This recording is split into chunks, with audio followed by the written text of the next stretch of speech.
So you've got a kid out there ready to hit the gridiron, Yeah. tackle the world of youth football. It's an exciting time. It is.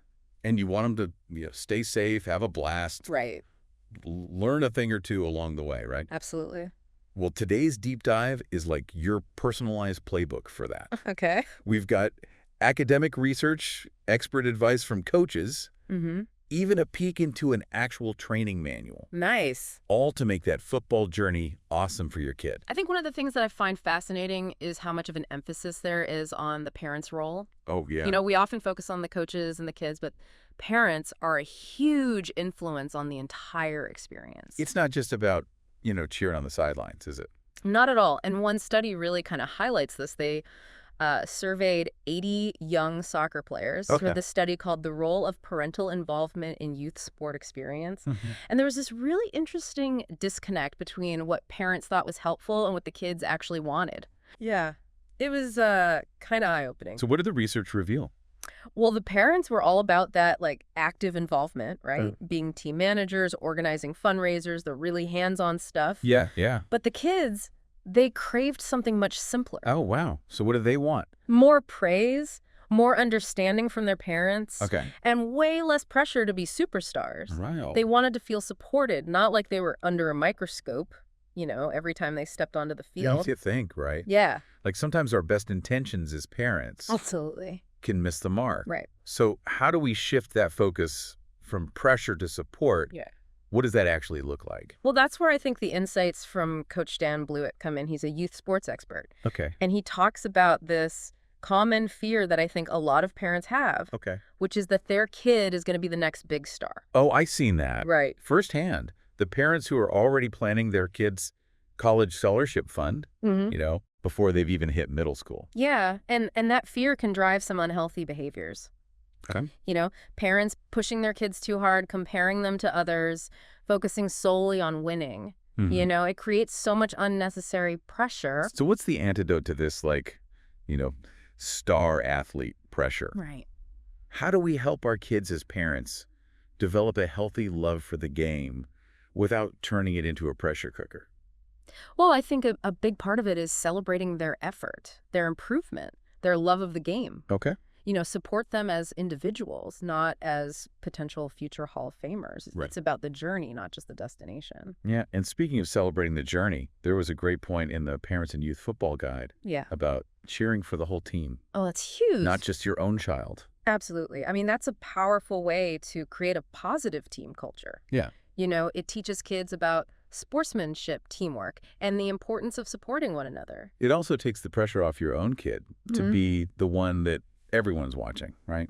Exactly, and that can be incredibly freeing for young athletes. Allows them to focus on playing their best without the added burden of carrying everyone's expectations. Now, besides cheering for everyone, are there other practical things parents can do to foster that positive environment?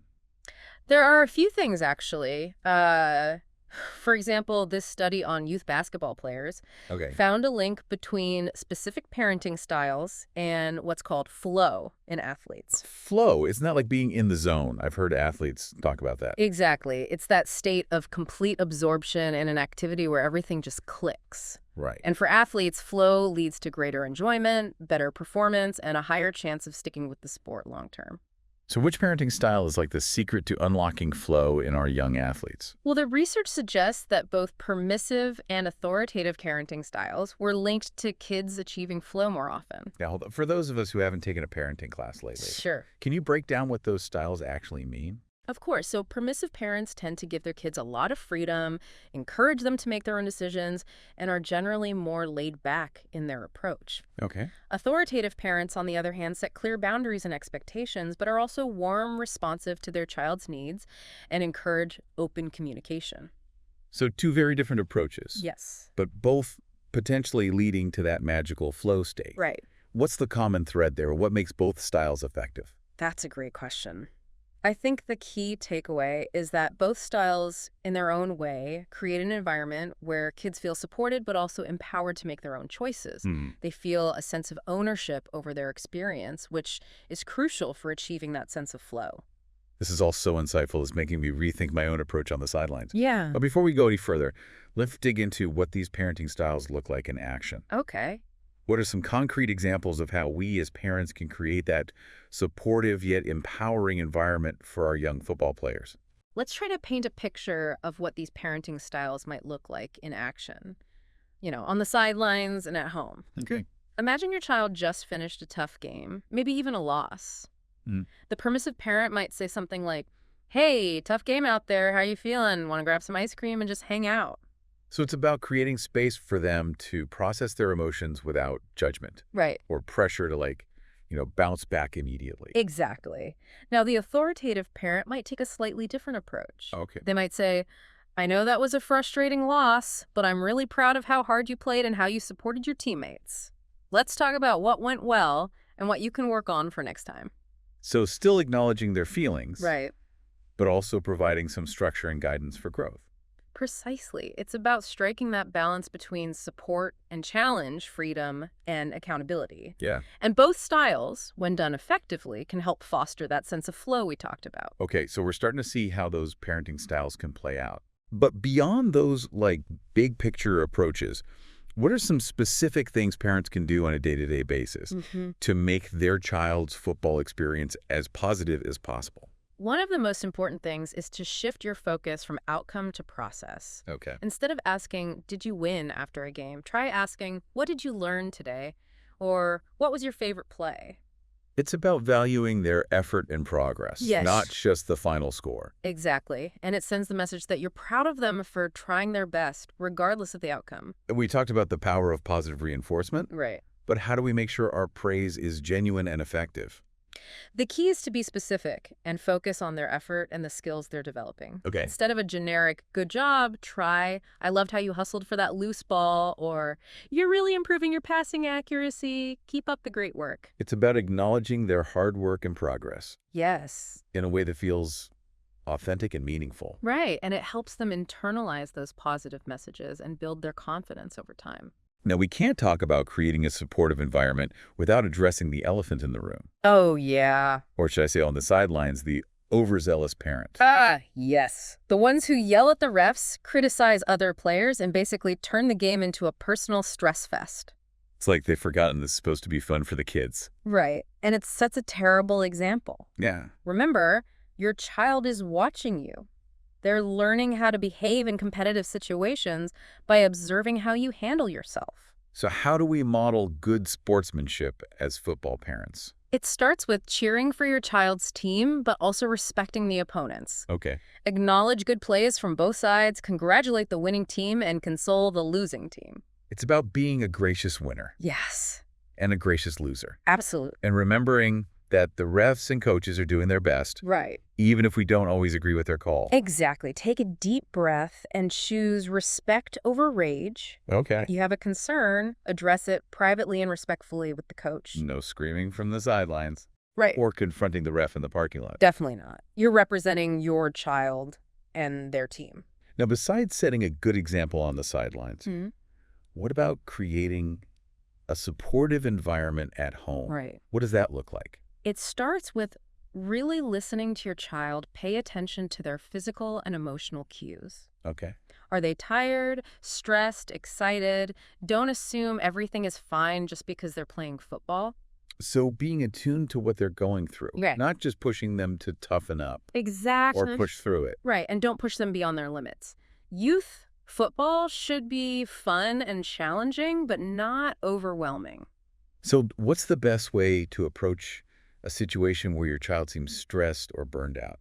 Open and honest communication is key. Okay. Let your child know that it's okay to feel those things and that you're there to support them. Instead of saying, "Come on, you love football, don't be a quitter." Try something like, "I've noticed you haven't seemed yourself lately. Is there anything you want to talk about?" It's about validating their feelings Yes. and giving them a safe space to share without fear of judgment. Exactly. Sometimes they just need to vent. Sometimes they need a break. And sometimes they need help problem solving. And we as parents can be that sounding board, Right. source of support. Absolutely. And this might sound counterintuitive, but one of the most supportive things you can do is to encourage your child to pursue other interests outside of football. Wait, really? Yeah.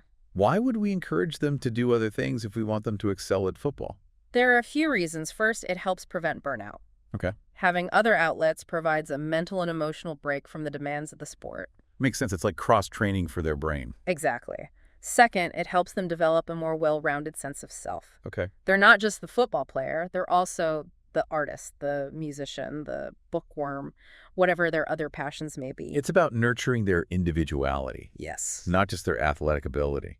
Right. And finally, it helps them develop other skills and interests that could actually benefit their football performance in the long run. Okay, I'm starting to see the connections. How so? For example, maybe they get involved in theater, which helps them develop confidence and public speaking skills, which could translate to better leadership on the field.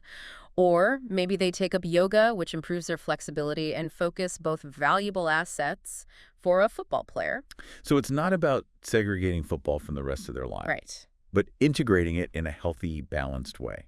Precisely. And it all comes back to that core idea of supporting their overall well-being, not just their athletic achievements. This is such a refreshing perspective. Yeah, It's not just about creating star athletes, right. but about raising well-rounded, happy, and resilient kids who happen to love football. And those are the kids who are most likely to thrive in the sport and enjoy it for years to come. Yeah. Now, while we're on the topic of maximizing enjoyment, let's shift gears and talk about something that can make or break a young athlete's experience, the training itself. Okay, I'm ready to dive into the nuts and bolts of practice. Right. What kind of drills can help these kids develop their skills while still having a blast? That's where this Zporter exercises image and video manual comes in. Okay. It's packed with creative drills that are both effective and engaging. I'm all ears. Let's hear about some of these drills. One that really stood out to me is a simple yet brilliant 1v1 drill.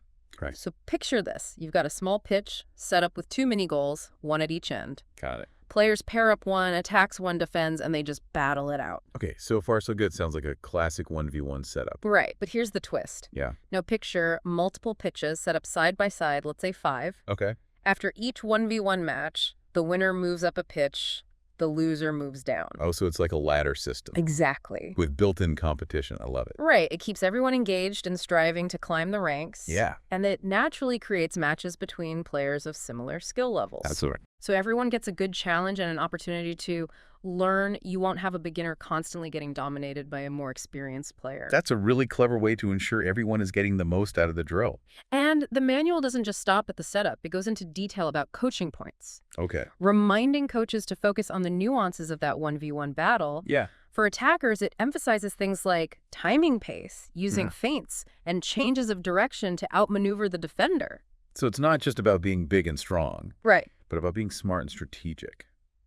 I like that. Absolutely. And for defenders, the manual stresses the importance of reading the attacker's movements, closing down space, and using their body positioning effectively. It sounds like this drill is packed with valuable lessons that go way beyond just scoring a goal. It is. Are there any other variations or ways to adapt to the drill? The beauty of this drill is its adaptability. Okay. You know, you can start with just one goal on each side and then add more as the players improve. Make the pitches wider to create more space for different attacks. You can even turn it into a 2v1 or 3v2 drill to practice small-sided games. So it's a foundation you can build upon to create all sorts of dynamic training scenarios. Exactly. What a fantastic resource for coaches. And it really highlights something important, I think, about youth football. You know, it's not just about memorizing plays and running drills. Right. It's about fostering a love for the game, letting kids express their creativity, and helping them develop their skills in a fun and challenging environment.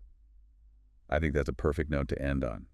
We've covered so much ground in this deep dive, from the science of parenting styles to practical tips for creating a supportive environment, all the way to specific drills that can make practices both productive and enjoyable. Absolutely. And we've seen that being a supportive football parent goes way beyond just cheering from the sidelines. It's about understanding the bigger picture of youth sports and setting our kids up for success, both on and off the field. So here's a final thought for all of you out there listening. What would your child say they enjoy most about playing football? Have that conversation with them. You might be surprised by what you'll learn. Thanks for joining us for this deep dive into the world of youth football. Until next time. Whispers system in my ear, showing me there's nothing to fear.